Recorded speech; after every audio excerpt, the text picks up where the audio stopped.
ಅಣ್ಣ ಒಂದು ಟೀ ಕೊಡಿ. ಸರ್ ನಿಮ್ಗೇನ್ ಬೇಕಿತ್ತು? ಒಂದು ನೀರ್ ಬಾಟ್ಲ್ ಕೊಡಿ. ಸರ್ ಒಂದೇ ಎರಡಾ? 2 ಬಾಟಲ್ ಕೊಡಿ. ಅಣ್ಣ ನಂದು ಒಂದು ಟೀ ಇತ್ತು. ಅಣ್ಣ ನಿಮ್ಗೇನ್ ಕಾಣಿಸ್ತಲ್ವಾ? ಸರ್ ಜೊತೆ ಮಾತಾಡ್ತಾ ಇದ್ದೀನಿ. ಸರ್ ನೀವೇನ್ ಕೆಲಸ ಮಾಡೋದು? ನಾನು ಈ ಬೆಂಗಳೂರು ದೊಡ್ಡ ಬಿಸ್ನೆಸ್ ಮ್ಯಾನು. ಓ ಹೌದಾ?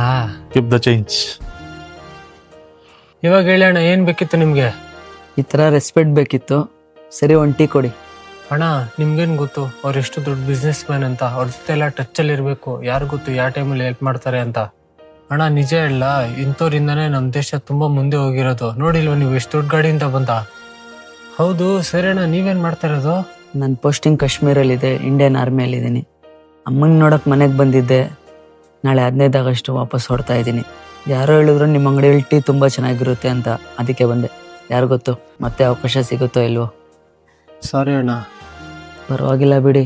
ಇಷ್ಟಂತೂ ಗೊತ್ತಾಯ್ತು, ದೊಡ್ಡ ದೊಡ್ಡ ಬಿಸ್ನೆಸ್ ಮ್ಯಾನ್ಗೆ ಕೊಡೋ ರೆಸ್ಪೆಕ್ಟು, ದೊಡ್ಡ ದೊಡ್ಡ ಗಾಡಿ ನೋಡಿ ನೀವು ಕೊಡೋ ರೆಸ್ಪೆಕ್ಟು ನಮ್ಮಂಥ ಇಂಡಿಯನ್ ಆರ್ಮಿಗೆ ಸಿಗಲ್ಲ ಅಂತ. ಈ ಮಣ್ಣಲ್ಲೇ ಮರಳಿದರು, ಈ ದೇಹ ಅಳಿಸಿದರು, ಈ ನೆಲಕ್ಕೆ ಏನನ್ನೂ ಅನದಿರು.